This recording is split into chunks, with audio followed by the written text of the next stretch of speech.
Hello दोस्तों, सभी को नमस्कार। मैं हरकिरत सिंह।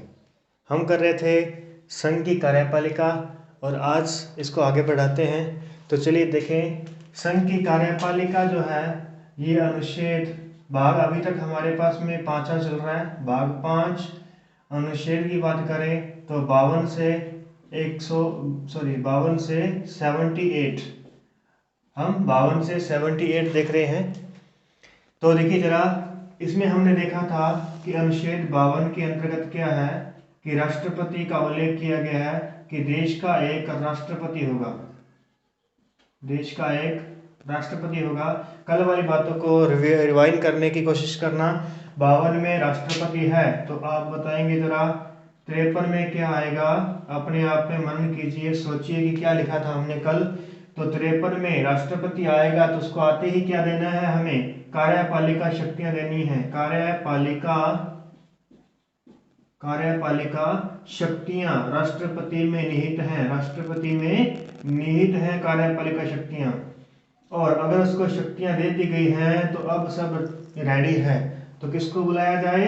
निर्वाचन मंडल को बुलाया जाए। तो निर्वाचन मंडल को बुला लिया गया है। निर्वाचन मंडल को बुला लिया गया है तो अब उससे क्या करवाना है? निर्वाचन मंडल से क्या करवाना है? चुनाव करवाना है। चुनाव करवाना है, निर्वाचन करवाना है, चुनाव की विधि। तो चुनाव की विधि हमने देखी थी इसमें। और उसके बाद देखते हैं 56। चुनाव तो करवा लिया लेकिन उसे कब तक के लिए रखना है? तो आता है हमारे पास में कार्यकाल। ठीक है भाई, कार्यकाल उसको रख लिया गया है, 5 वर्ष के लिए रख लिया गया है। तो अगर उसे पुनः आना होगा तो आ सकते हैं। तो ध्यान रखिएगा, पुनर्निर्वाचन किया जा सकता है योग्यताओं के आधार पर। किसके आधार पर? योग्यताओं के आधार पर।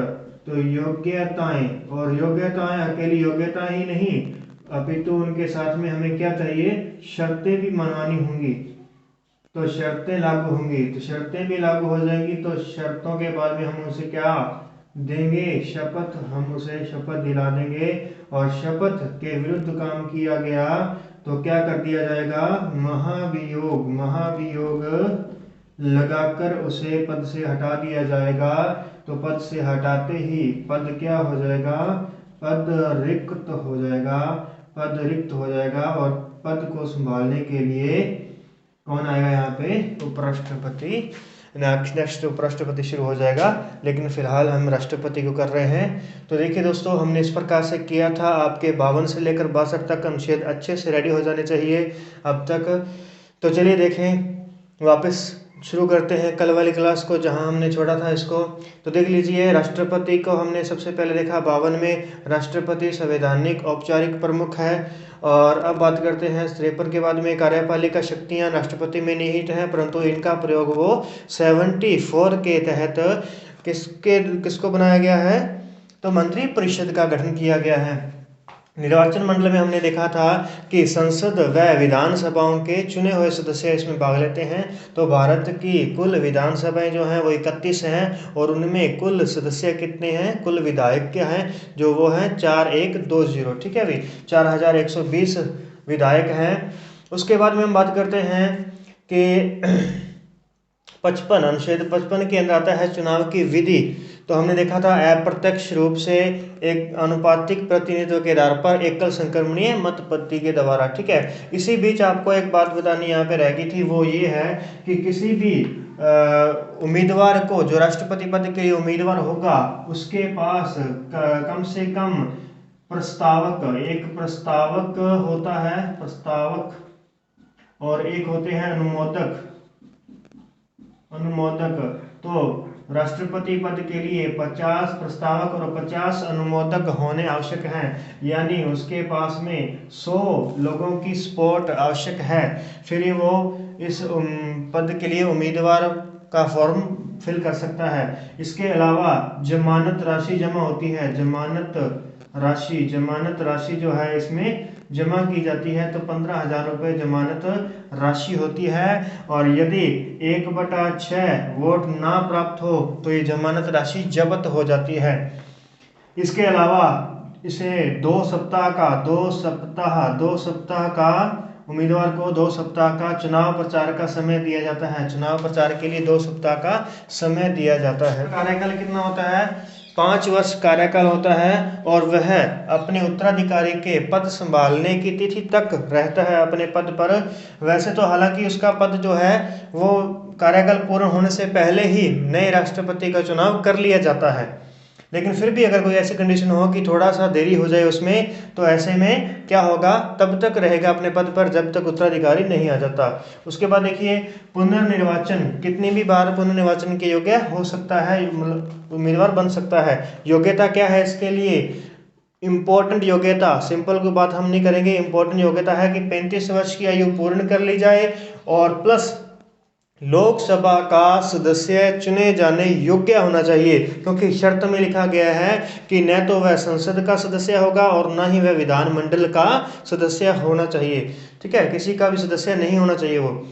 उसके बाद बात करते थे हम शपथ की। तो शपथ इनको दिलाएगा सुप्रीम कोर्ट का मुख्य न्यायाधीश, अगर उनकी अनुपस्थिति में उन्हें दिलाएगा वरिष्ठतम न्यायाधीश। ठीक है, जो भी सुप्रीम कोर्ट का वरिष्ठतम न्यायाधीश है।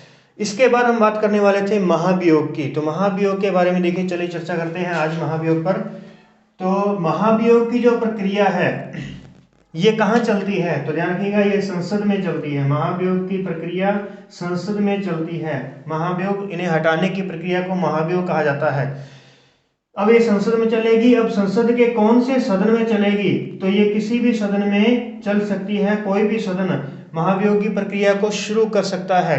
अब जब कोई भी सदन महाभियोग की प्रक्रिया को शुरू करेगा तो पहले 14 दिन पूर्व उन्हें ये सूचना लिखित रूप में राष्ट्रपति को देनी होगी कि आपने कदाचार, आप पर इसका अतिक्रमण का आप पर आरोप लगाया जाता है, तो आप इस अपनी सफाई में कुछ पेश करना चाहते हैं कि नहीं। 14 दिन पहले सूचना दी जाएगी और उसके बाद जैसे ही 14 दिन पूरे होंगे उसके बाद 1/4 सदस्य द्वारा प्रस्ताव सदन में लाया जाएगा। अब कौन से सदन में लाना है? तो किसी भी सदन में लाया जा सकता है। यदि राज्यसभा के 1/4 सदस्य प्रस्ताव को लेके आ रहे हैं तो पहले राज्यसभा में प्रस्ताव आएगा, फिर राज्यसभा के 2/3 सदस्य यदि उस प्रस्ताव को पास कर देते हैं तो उसके बाद वो जाएगा लोकसभा के पास में। यदि लोकसभा भी उसे 2/3 सदस्य बहुमत से पास कर देती है तो जैसे ही वह 2/3 बहुमत से पास करेगी उसी तारीख से राष्ट्रपति अपने पद से हटा हुआ माना जाएगा। क्लियर दोस्तों? ये इतनी बार प्रक्रिया का आपने ध्यान रखना है कि संसद के किसी भी सदन में लाई जा सकती है। पहला प्रश्न यहीं से बनता है कि किस सदन से लाई जा सकती है, तो किसी भी सदन में इसको चलाया जा सकता है। और जो सदन लेके आएगा उसके कितने सदस्य के द्वारा प्रस्ताव लाया जा सकता है? 1/4 सदस्य द्वारा प्रस्ताव लाया जाएगा। और कितने दिन पहले सूचना देनी है? 14 दिन पहले सूचना देनी है। इसी 14 को 1/4 कर देना। ठीक है, तो सदस्यों द्वारा प्रस्ताव लाया जाएगा और उसी सदन में इसके पहले इस पर चर्चा होगी। यदि वो सदन इसे 2/3 सदस्य से पास कर देता है तो उसके बाद में नेक्स्ट आगे दूसरे सदन के पास में जाएगा। तो ये सदन कोई भी हो सकता है। ठीक है भी। इसके बाद देखिए जरा आगे, तो ये उसी समय से अपने पद से हटा हुआ माना जाएगा। ऐसी महाभियोग की प्रक्रिया अब तक किसी राष्ट्रपति के द्वारा विरुद्ध नहीं चलाई गई है। ठीक है भी।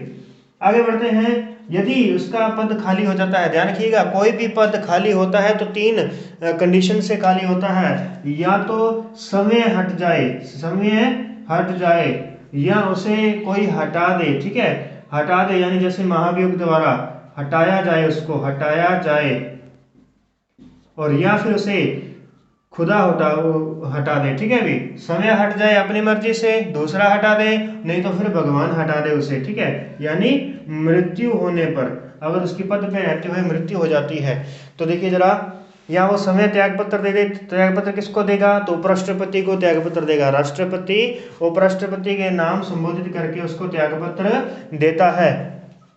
तो यदि वो उपराष्ट्रपति को त्याग पत्र देता है, उपराष्ट्रपति को त्याग पत्र देता है, तो उपराष्ट्रपति का सबसे पहला काम यही है कि वो भागकर जाए और लोकसभा अध्यक्ष को इसकी सूचना दे। लोकसभा अध्यक्ष को इसकी सूचना दे। सबसे पहला काम उपराष्ट्रपति का यही बनता है। क्यों? क्योंकि उपराष्ट्रपति कहाँ है? उपराष्ट्रपति है राज्यसभा में। तो राज्यसभा में तो पता चल गया है, लेकिन लोकसभा में कौन बताएगा? तो इसलिए उपराष्ट्रपति किसको बताएगा? लोकसभा अध्यक्ष को जाकर के ये सूचना देगा कि राष्ट्रपति ने अपने पद से त्यागपत्र दे दिया है। ठीक है।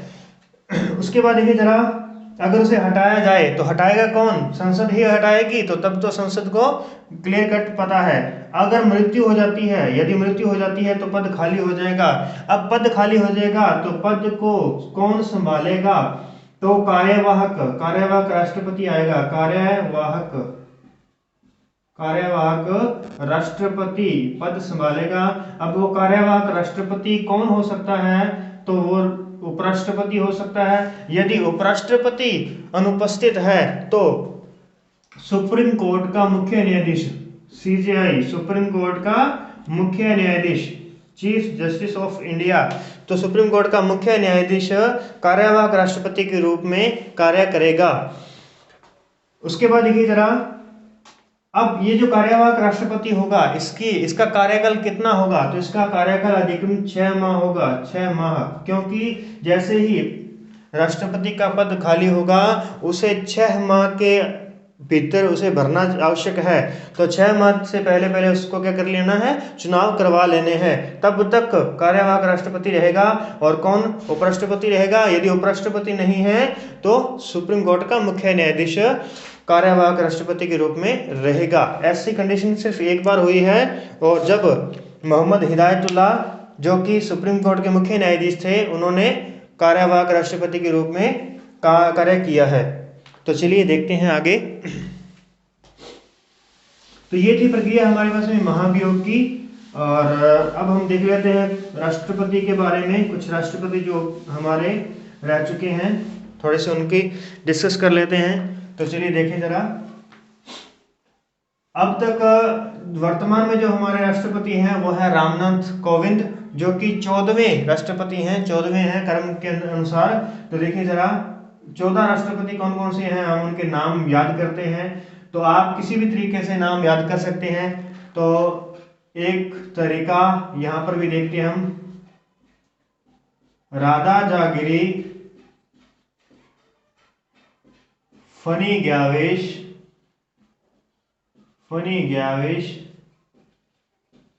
के कप पर। क्लियर? अब आप इसको किसी भी तरीके से याद कर सकते हैं। ट्रिक आप अपने तरीके से बना सकते हैं, कुछ भी नहीं होता है। चाहे तो फर्स्ट अल्फाबेट को लेकर के आप बना सकते हैं, या कोई भी तरीका हो सकता है आपका। तो देखिए जरा, सबसे पहले हमारे पास में डॉक्टर राजेंद्र प्रसाद।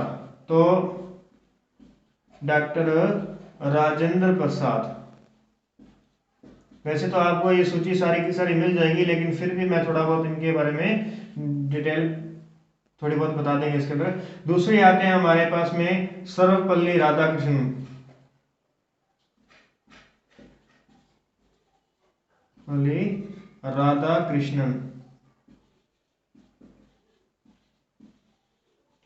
उसके बाद में है 3 नंबर पर हमारे पास में डॉक्टर जाकिर हुसैन।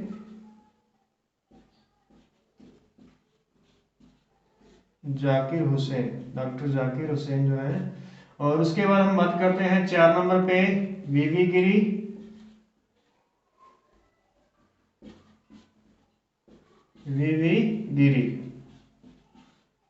उसके बाद देखिए जरा, 5 नंबर पे आते हैं हमारे पास में फखरुद्दीन अली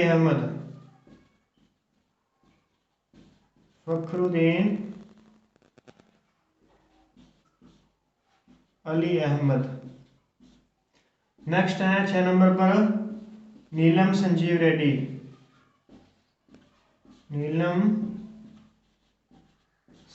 रेड्डी।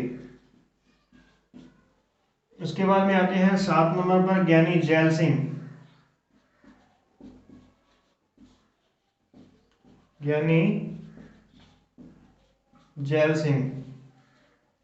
नेक्स्ट है 8 नंबर पे वेंकट रमन।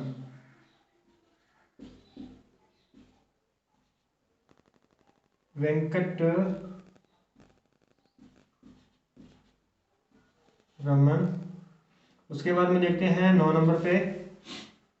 तो देखिए जरा, शंकर दयाल शर्मा, शंकर दयाल शर्मा। इसके बाद में आ जाते हैं 10 नंबर पे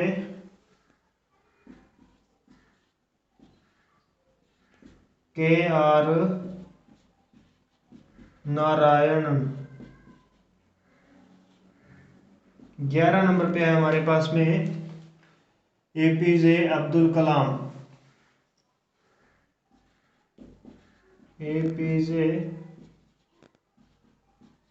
अब्दुल कलाम। 12 नंबर पे है हमारे पास में प्रतिभा पाटिल, श्रीमती प्रतिभा पाटिल।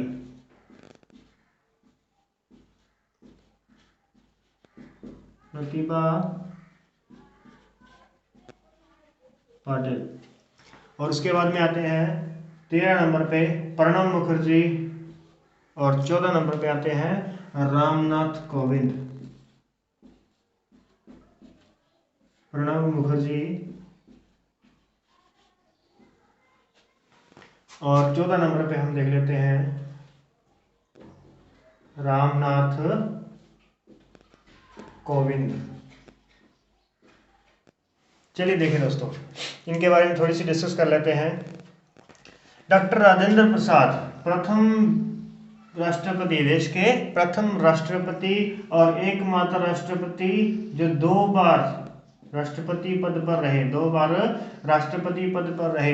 तो इसी की वजह से ध्यान रखिएगा, रामनाथ कोविंद का अगर पूछा जाए कि कौन से क्रम के व्यक्ति हैं, कौन से क्रम के राष्ट्रपति हैं, तो 14वें क्रम के राष्ट्रपति हैं।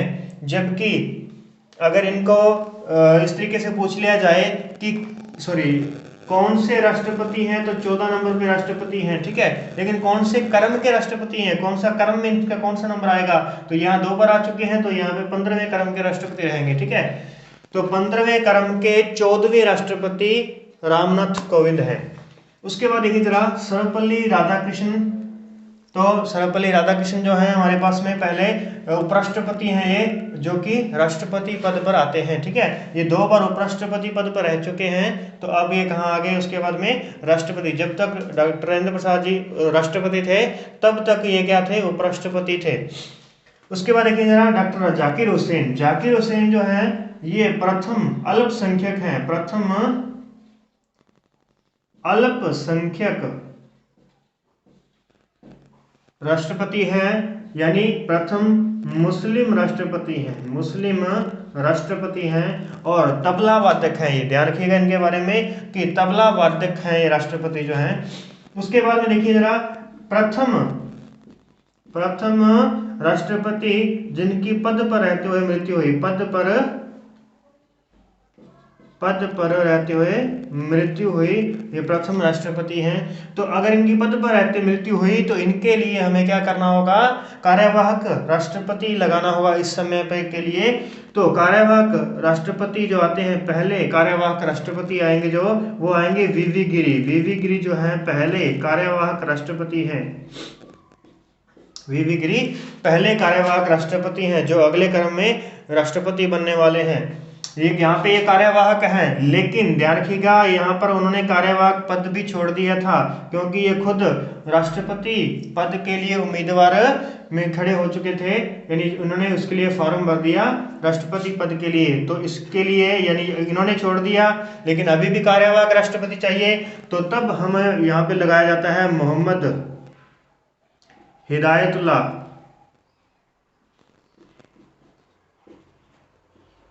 मोहम्मद हिदायतुल्लाह जो है कौन है, ये एकमात्र CJI सुप्रीम कोर्ट के मुख्य न्यायाधीश हैं, एकमात्र मुख्य न्यायाधीश जिन्होंने राष्ट्रपति का कार्यवाहक संभाला हो, कार्यवाहक राष्ट्रपति रहे हों, तो मोहम्मद हिदायतुल्लाह हैं। उसके बाद में बात करते हैं, तो ये जाकिर हुसैन के बारे में बात होगी। अब देखते हैं वीवी गिरी। वीवी गिरी जो है अब यहाँ से उपराष्ट्रपति पद का तो इन्होंने त्याग कर दिया, कार्यवाहक राष्ट्रपति भी नहीं रहे, और उसके बाद चले गए हैं उम्मीदवार बनने के लिए राष्ट्रपति पद के लिए। और हुआ कुछ इस प्रकार से कि ये पहली गणना में इन्हें जीत हासिल नहीं हुई, पहली गणना में इन्हें जीत हासिल नहीं हुई, तो तब इनके लिए दोहरी गणना हुई थी। ध्यान रखिएगा, दोहरी मतगणना द्वारा बनने वाले एकमात्र राष्ट्रपति हैं जिनके लिए दोहरी मतगणना की गई हो। ठीक है, तो उसके बाद देखते हैं दोहरी मतगणना हुई और फिर जाकर के ये अपने पद पर स्थापित हुए हैं। उसके बाद देखते हैं फखरुद्दीन अली अहमद। फखरुद्दीन अली अहमद जो है ये दूसरे राष्ट्रपति जो पद पर रहते हुए मृत्यु हुई, ये दूसरे राष्ट्रपति हैं। और इनका लिए कार्यवाहक जो कार्यवाहक राष्ट्रपति बनाया गया वो थे बीडी जती जो थे, इन्हें बीडी जती, ये वो कार्यवाहक राष्ट्रपति हैं और सबसे लंबा कार्यवाहक यही रहे हैं।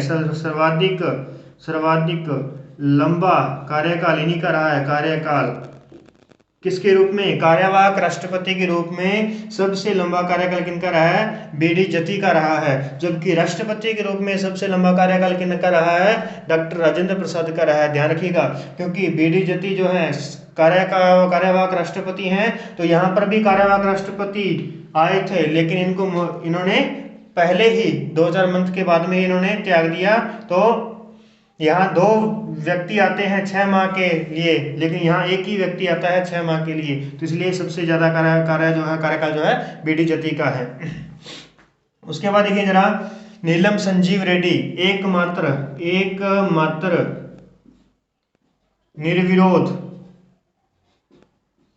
निर्विरोध राष्ट्रपति जो है, एकमात्र निर्विरोध राष्ट्रपति, सामने कोई भी खड़ा नहीं है इनके। और उसके बाद बात करते हैं ज्ञानी जैल सिंह एकमात्र राष्ट्रपति हैं जिन्होंने वीटो पावर का यूज किया जो है, तो इसको हम आगे देखेंगे क्या है वीटो पावर। उसके बाद देखते हैं वेंकट रमन जो है एकमात्र, ये जो है सबसे सर्वाधिक उम्र दराज यानी कि 77 वर्ष की आयु में राष्ट्रपति बनने वाले एकमात्र राष्ट्रपति हैं ये वेंकट रमन। उसके बाद देखिए जरा शंकर दयाल शर्मा एकमात्र राष्ट्रपति हैं जिनके कार्यकाल में 4 पीएम रह चुके हैं। ये 1992 से 1997 का समय है, 97 का समय है। इस समय 4 प्रधानमंत्री रह चुके हैं इनके कार्यकाल, यानी इन्होंने सर्वाधिक प्रधानमंत्रियों का कार्यकाल देखा है। उसके बाद में आते हैं के.आर. नारायणन के बाद में आते हैं APJ Abdul Kalam, missile man, जिन्हें आप जानते हैं मिसाइल मैन के नाम से जानते हैं। उसके बाद देखिए जरा श्रीमती प्रतिभा पाटिल प्रथम व एकमात्र महिला राष्ट्रपति हैं, एकमात्र महिला राष्ट्रपति हैं। और उसके बाद में देखते हैं प्रणब मुखर्जी। और फिर आती है हमारी बात रामनाथ कोविंद के बारे में। तो रामनाथ कोविंद जो हैं वो किसके हैं? वो भाजपा के हैं, मतलब भाजपा हैं। और उसके बाद देखिए जरा इनके बारे में एक बात और ध्यान रखनी है कि इनको जो वोटिंग मिली है, इस बार जो वोटिंग हुई है, उस वोटिंग के अंतर्गत जो इनको मत मिले हैं वो 65.65 मत इनको प्राप्त हुए हैं, प्रतिशत मत प्राप्त हुए हैं। तो 65.65 मत प्राप्त हुए हैं। और इनको जो प्राप्त मत हुए हैं किस प्रकार से, ये डॉक्टर जाकिर हुसैन और वीवी गिरी केवल इन 2 से ही आगे निकले हैं, केवल इन 2 से ही ज्यादा मत लिए हैं। इनको 48% मत प्राप्त हुए थे और इनको 56 पॉइंट कुछ समथिंग मत प्राप्त हुए थे, और इनको मिले हैं 65% मत। इसका मतलब बाकी जितने भी राष्ट्रपति रह चुके हैं उनको 70, 80, 90, 100% नीलम संजीव रेड्डी जो है 100% मत मिले हैं, है ना। तो इस प्रकार से इस बात को आपने ध्यान रखना है, इस बात को समझना है कि इनको ये सिर्फ 2 से ही आगे निकले हैं। और यहाँ पर मैंने आपको बता दिया वीवी गिरी जो है दोहरी मतगणना के बाद में इनका नाम आया था, पहली मतगणना में इनका नाम नहीं आया। क्यों? क्योंकि ओनली 48% ही मत मिले हैं इनको, ठीक है। तो ये दोहरी मतगणना आपने ध्यान रखनी है इनके बारे में। तो क्लियर, ये हो गया हमारे पास में अब तक के राष्ट्रपति और चलिए देखते हैं उसके बाद में राष्ट्रपति की प्रमुख शक्तियों के बारे में। राष्ट्रपति की शक्तियों को दो भागों में बांटा गया है, एक सामान्यकालीन शक्तियां और एक संकटकालीन शक्तियां। संकटकालीन शक्तियां जो आपातकालीन शक्तियां कहते हैं जिन्हें हम, ठीक है। तो अब हम सामान्यकालीन शक्तियां देखते हैं एक बार। तो देखिए जरा, सामान्यकालीन शक्तियां,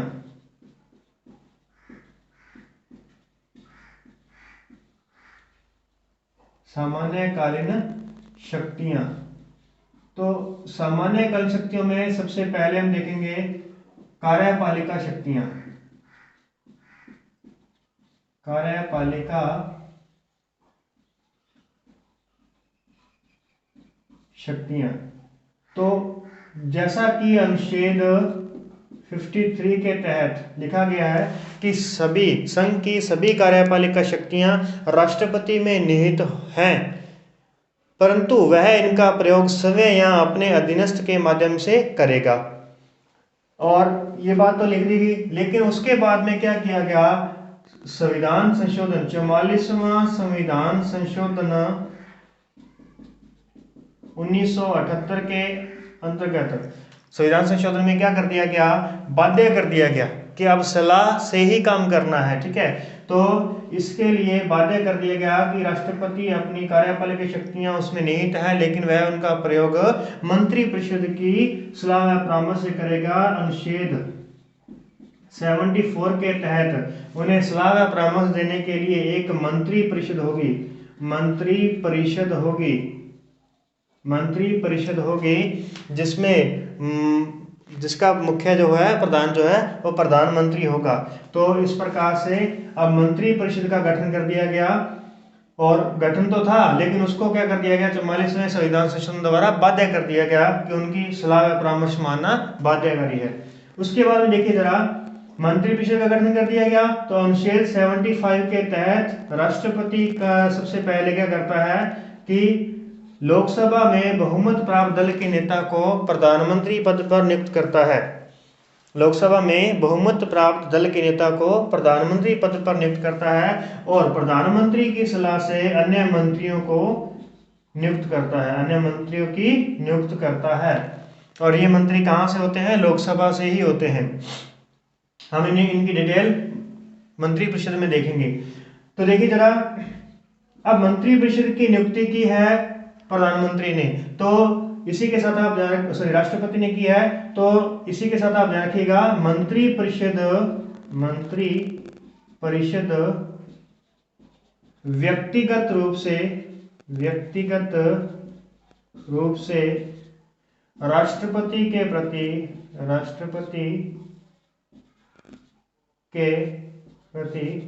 उत्तरदायी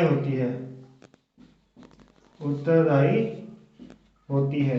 हमने पढ़ा था कि मंत्रिपरिषद सामूहिक रूप से लोकसभा के प्रति उत्तरदायी होती है और व्यक्तिगत रूप से राष्ट्रपति के प्रति उत्तरदायी होती है, क्योंकि प्रत्येक मंत्री की जो नियुक्ति की है वो किसने की है, राष्ट्रपति ने की है। तो इस प्रकार से राष्ट्रपति का उन पर दबाव बना रहता है, और इसी प्रकार से लोकसभा का दबाव मंत्रिपरिषद बना रहता है। तो सामूहिक रूप से तो लोकसभा के प्रति उत्तरदायी होती है और व्यक्तिगत रूप से राष्ट्रपति के प्रति उत्तरदायी होती है। चलिए उसके बाद में देखिए जरा, इसके अलावा 76 के तहत महान्यायवादी की नियुक्ति करता है राष्ट्रपति, महान्यायवादी की नियुक्ति करता है, राष्ट्रपति महान्यायवादी की नियुक्ति करेगा। इसके अलावा देखिए जरा, इसके अलावा राज्यों के राज्यपालों की नियुक्ति करता है, राज्यपालों की नियुक्ति करता है। राज्यपालों की केंद्र शासित प्रदेशों में उपराज्यपाल होते हैं, वहां राज्यपाल नहीं होते, उपराज्यपाल होते हैं। तो केंद्र शासित प्रदेशों में उपराज्यपालों की नियुक्ति करता है। इसके अलावा देखिए जरा कि विदेशों के अंदर राजदूतों की नियुक्ति करता है। जो विदेशों में हमारे दूतावास बने होते हैं, वहां पर जो राजदूत भेजे जाते हैं उनकी नियुक्ति राष्ट्रपति करता है। और जितने भी संघ के आयोग हैं, जैसे निर्वाचन आयोग है, मानवाधिकार आयोग है, वित्त आयोग है, ठीक है, उन सभी के अध्यक्ष व सदस्यों की नियुक्ति करता है। अध्यक्ष व सदस्यों की नियुक्ति जो है वो कौन करेगा? राष्ट्रपति करेगा। हालांकि हमने देखा है कि ये सभी शक्तियों का प्रयोग, इन सभी की नियुक्ति जो है वो औपचारिक रूप से करता है, औपचारिक शक्तियों के रूप में इसका प्रयोग करता है, क्योंकि ये सब काम वो किनकी सलाह से करेगा? मंत्रिपरिषद की सलाह पर ही करेगा। और उसके बाद देखिए जरा 78 के तहत, अनुच्छेद 78 के तहत राष्ट्रपति को अधिकार है कि वह मंत्रिपरिषद की कार्यवाहियों की जानकारी प्राप्त कर सकता है। मंत्रिपरिषद की कार्यवाहियों की जानकारी प्राप्त करने का अधिकार उसके पास में है। और अनुच्छेद 78 के तहत प्रधानमंत्री का यह कर्तव्य बनता है, प्रधानमंत्री का यह कर्तव्य बनता है कि वह मंत्रिपरिषद की कार्यवाहियों की सूचना जो है राष्ट्रपति को दे।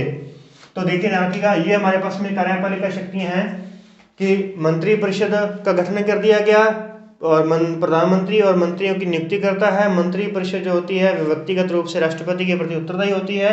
महान्यायवादी की नियुक्ति करता है, राज्यों के राज्यपालों की नियुक्ति करता है, उपराज्यपाल है, राजदूत हैं, और इसके अलावा संघ के जितने भी आयोग हैं उन सब की अध्यक्षों व सदस्यों की नियुक्ति करता है। और अनुच्छेद 78 के तहत प्रधानमंत्री का यह कर्तव्य बनता है कि वह राष्ट्रपति को मंत्रिपरिषद की कार्यवाहियों की जानकारी प्रदान करे। ठीक है, उसके बाद देखिए जरा हमारे पास में आती है विधायी शक्तियां। 2 नंबर पे आती है हमारे पास में विधायी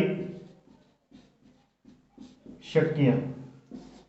अब आपने ध्यान दिया कि राष्ट्रपति हमारे भारत में क्या है? संसदीय व्यवस्था है, संसदीय व्यवस्था है या संसदीय शासन हम कह सकते हैं, व्यवस्था है। अब संसदीय व्यवस्था के अंदर क्या होता है कि राष्ट्रपति कार्यपालिका का भी हिस्सा है और राष्ट्रपति व्यवस्थापिका का भी हिस्सा होता है। जैसे हमने देखा है कि संसद के 3 अंग हैं, लोकसभा, राज्यसभा और एक है अभिन्न अंग जो होता है वो राष्ट्रपति होता है। तो राष्ट्रपति का व्यवस्थापिका के रूप में क्या उसके शक्तियां हैं, उन शक्तियों को विधायी शक्तियां कहा जाता है। कार्यपालिका के रूप में क्या शक्तियां हैं, उन शक्तियों को कार्यपालिका शक्तियां कहा जाता है। तो देखिए जरा विधायी शक्तियों में हम बात करते हैं, तो विधायी शक्तियों में हम सबसे पहले देखेंगे कि अनुच्छेद 85 के तहत, अनुच्छेद 85 के तहत वह राष्ट्रपति जो है वो सत्र बुला सकता है और सत्रावसान कर सकता है, सत्रावसान कर सकता है। इसके अलावा वह लोकसभा का विघटन कर सकता है, विघटन कर सकता है, यानी कि लोकसभा को समय से पूर्व क्या कर सकता है? भंग कर सकता है, समय से पूर्व भंग कर सकता है। ये राष्ट्रपति के पास में है, लेकिन वो भंग करेगा तो प्रधानमंत्री की सलाह से करेगा। ठीक है, उन सबको उससे बात को ध्यान रखना आपने कि शक्ति किसकी है? राष्ट्रपति की, लेकिन वो किसके सलाह से करेगा? मंत्रिपरिषद की सलाह से करेगा। ठीक है, उसके बाद देखिए जरा अनुच्छेद 86 के तहत, अनुच्छेद यहाँ पे हमने क्या किया? सत्र बुलाया, सत्रावसान किया और उसका पूर्व भंग कर सकता है। 86 के तहत राष्ट्रपति प्रत्येक वर्ष संयुक्त रूप से दोनों राज्यसभा और लोकसभा के अंदर क्या करता है? अभिभाषण करता है। ठीक है, उनको संबोधित करता है, अभिभाषण करना जिसे कहते हैं, अभिभाषण।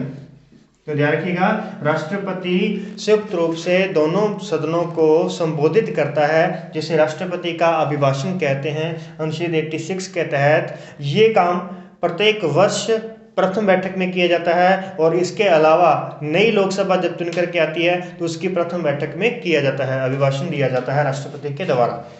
उसके बाद राज्यसभा में 12 सदस्यों को मनोनीत करता है, 12 सदस्यों को मनोनीत करता है। लोकसभा के अंदर 2 आंग्ल भारतीय समुदाय के सदस्यों को यहाँ पे मनोनीत करता है अनुच्छेद 331 के तहत। अनुच्छेद 331 ध्यान रखिएगा, इसके तहत लोकसभा में 2 सदस्यों को मनोनीत करता है आंग्ल भारतीय समुदाय के। और इसके बाद आप ध्यान रखेंगे 108 के तहत, अनुच्छेद 108 के तहत दोनों सदनों की संयुक्त बैठक बुला सकता है, दोनों सदनों की संयुक्त बैठक बुला सकता है। जब कभी ऐसी कंडीशन होती है कि राज्यसभा या लोकसभा में से किसी एक ने बिल को पास कर दिया है, विधेयक को पास कर दिया है, लेकिन दूसरा उसमें आनाकानी कर रहा है या कोई देरी हो रही है, तो ऐसी कंडीशन के अंदर क्या होगा, दोनों को इकट्ठा सामूहिक रूप से यानी दोनों को संयुक्त रूप से बिठाया जाएगा और एक साथ वोटिंग करवाई जाएगी कि उसे पास करना है या नहीं। तो ध्यान रखिएगा, और संयुक्त बैठक का जो अध्यक्षता करता है, तो इसको याद रखना कौन करता है, लोकसभा अध्यक्ष करता है। चलिए इसके बाद में बात करते हैं 111 अनुच्छेद 111 के अंतर्गत राष्ट्रपति के हस्ताक्षर के बिना कोई विधेयक कानून नहीं बन सकता। क्या लिखा है 111 में, राष्ट्रपति के हस्ताक्षर के बिना, राष्ट्रपति के हस्ताक्षर के बिना कोई विधेयक कानून नहीं बन सकता। तो इन लाइनों को अच्छी तरीके से लिख लेना नोटबुक में अपने में। उसके बाद देखिए जरा, इसी के साथ एक बात और ध्यान रखनी है अपने आपको कि राष्ट्रपति के हस्ताक्षर के बिना कानून नहीं बन सकता। क्लियर होगी बात यहाँ पे। उसके अलावा राष्ट्रपति के पास में जो विधेयक आएगा जिस पर उसने साइन करने हैं, विधेयक जो आएगा राष्ट्रपति के पास में, वह उस विधेयक को राष्ट्रपति पुनर्विचार के लिए संसद में वापस भेज सकता है, पुनर्विचार के लिए वापस संसद में भेज सकता है। लेकिन जैसे ही उन्होंने संसद ने इसे विचार करके पास कर दिया है, तो अब इस राष्ट्रपति को हस्ताक्षर करने ही होंगे, अब इस पर मना नहीं किया जा सकता। ठीक है, तो यहाँ पर फिर वादे हो गया है कि कोई एक शक्ति दी गई है जिसमें क्या होता है कि राष्ट्रपति न तो हस्ताक्षर करता है, न तो हस्ताक्षर करता है और न ही पुनर्विचार के लिए संसद के पास भेजता है। अब यदि न तो वो हस्ताक्षर करे और ना ही वो संसद के पास पुनर्विचार के लिए भेजे, इसका मतलब उसने अपने पास ही रख लिया है, उस पर कोई भी ऐसा नहीं कहा गया कि मैं हस्ताक्षर करूंगा, ना तो हाँ कही गई है और ना ही उस पर ना कही गई है। ऐसी स्थिति को कहते हैं निषेधाधिकार, निषेधाधिकार कहा जाता है, निषेधाधिकार। इसे जेबी निषेधाधिकार कहते हैं, जेबी निषेधाधिकार कहते हैं, अर्थात इसे पॉकेट वीटो कहते हैं, पॉकेट वीटो कहा जाता है, जेबी वीटो कहा जाता है, इसे ध्यान रखिएगा। अनुच्छेद 123 के तहत, अनुच्छेद 123 के तहत हम बात कर लेते हैं कि जब कोई भी सदन अधिवेशन में ना हो, यानी सत्र में ना हो, अधिवेशन न चल रहा हो, जब किसी भी सदन का अधिवेशन न चल रहा हो, एक अध्यादेश जारी कर देगा, अध्यादेश जारी कर सकता है, राष्ट्रपति अध्यादेश जारी कर सकता है, यानी अपनी तरफ से एक कानून जारी कर दिया गया है राष्ट्रपति के द्वारा। अब ये जो अध्यादेश है इसके बारे में थोड़ा अच्छी तरीके से ध्यान रखिएगा। अध्यादेश जो है ये 6 माह तक वैलिड रहेगा, 6 माह तक चलेगा, क्योंकि हमें पता है कि 6 माह से पहले संसद का सत्र शुरू हो जाएगा।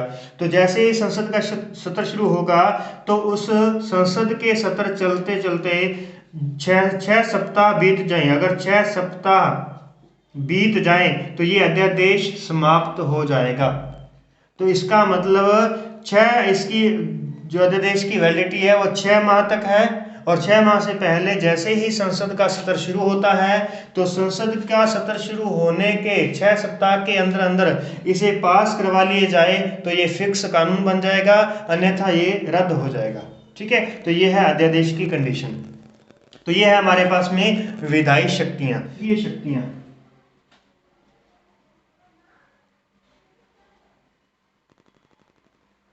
वित्तीय शक्तियां।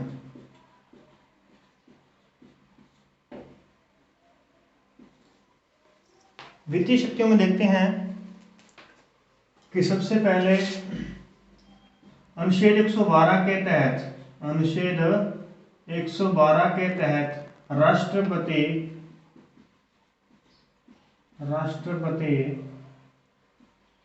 संसद के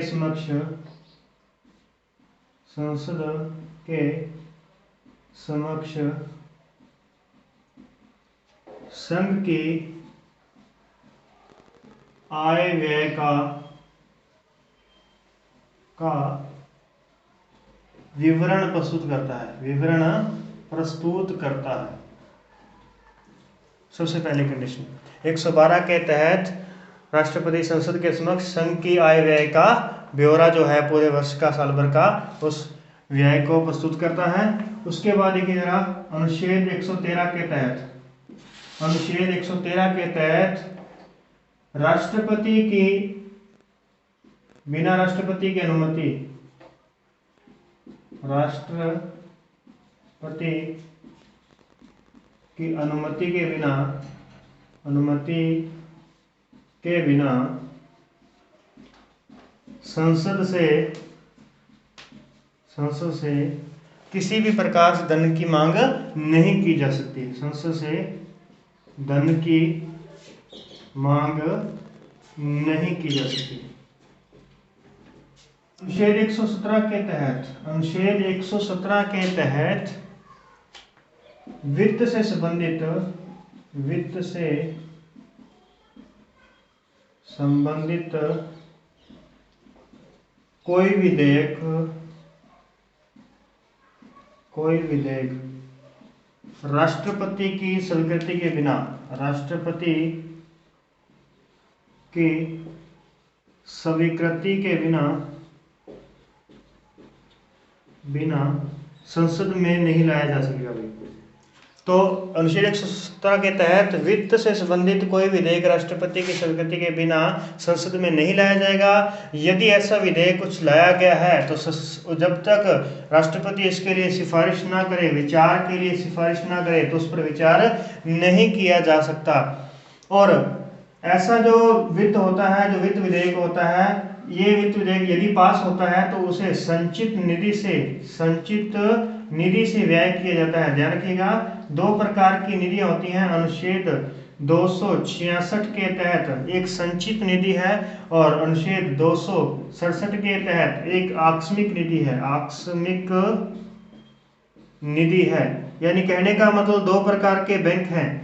जो भी आय व्यय होगी, जो भी कर वगैरह से आयकर वसूल किया जाएगा, वो 266 के तहत यानी संचित निधि में रखा जाएगा और संचित निधि से ही सबको वेतन भत्ते दिए जाते हैं। वेतन भत्ते जो हैं वो संचित निधि से दिए जाते हैं। जबकि आकस्मिक निधि यानी कि आपातकालीन बैंक है ये एक, इसमें जो पैसा आएगा, जैसे छापामारी हो गई है या भ्रष्टाचार का जो पैसा है, काला धन जो है, वो लाकर किस में डाला जाएगा, या किसी के द्वारा दान की गई संपत्ति है तो वो आकस्मिक निधि यानी आकस्मिक बैंक में जमा होगा और उसका जो व्यय किया जाएगा वो व्यय किया जाएगा जैसे आपातकाल की स्थिति होती है, कहीं बाढ़ वगैरह आ जाती है, सूखा है, अकाल है, कोई भी कंडीशन है, तो ऐसी आपदा के दौरान उसको वहां व्यय किया जाता है। तो इसे ध्यान रखिएगा। उसके बाद हम बात करते हैं कि अनुच्छेद 280 के तहत राष्ट्रपति वित्त आयोग का गठन करता है, वित्त आयोग का गठन करता है और उसके सदस्यों की नियुक्ति करता है। राष्ट्रपति वित्त आयोग के सदस्यों की नियुक्ति करता है। और अनुच्छेद 148 के तहत नियंत्रण एवं महालेखा परीक्षक, नियंत्रण एवं महालेखा परीक्षक की नियुक्ति करता है। कैग, CAG जो होता है, CAG, controller of auditor general की नियुक्ति करता है। कौन? राष्ट्रपति करता है, ध्यान रखिएगा। तो इनका नियंत्रण महालेखा परीक्षक का काम होता है कि पूरे आय व्यय का लेखा जोखा रखना और इनके द्वारा जो सिफारिशें होती हैं वो संसद में पेश की जाती हैं। उसके बाद देखिए जरा, वित्त विभाग द्वारा, वित्त आयोग द्वारा सिफारिश की जाती है कि वित्त आयोग की सिफारिश पर ही आयकर व अन्य करों द्वारा प्राप्त आय को केंद्र व राज्यों के बीच बांटा जाता है। केंद्र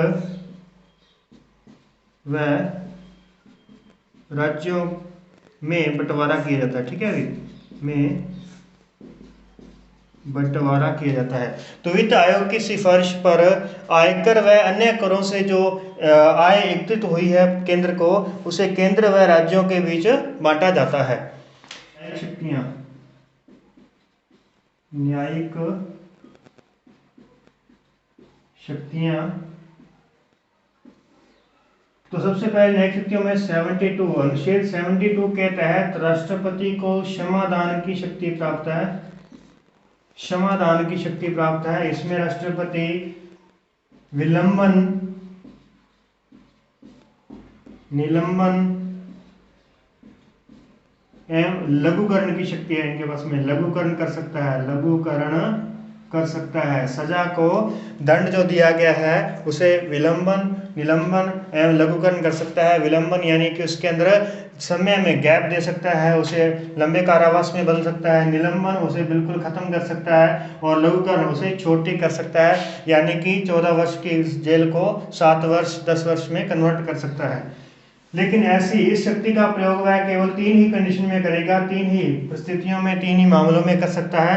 पहला कि दंड जो है, दंड सैनिक न्यायालय द्वारा दिया गया हो, सैनिक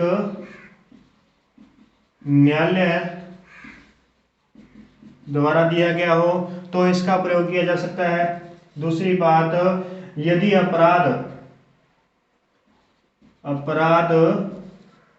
अपराध का संबंध जो है वो संघ की कार्यपालिका शक्ति से संबंधित है, संघ की कार्यपालिका शक्ति के अंतर्गत आता है, तो यदि संघ की कार्यपालिका शक्ति के अंतर्गत आता है तो राष्ट्रपति उस पर ये क्षमादान का शक्ति का प्रयोग कर सकता है। तीसरी कंडीशन, वे सभी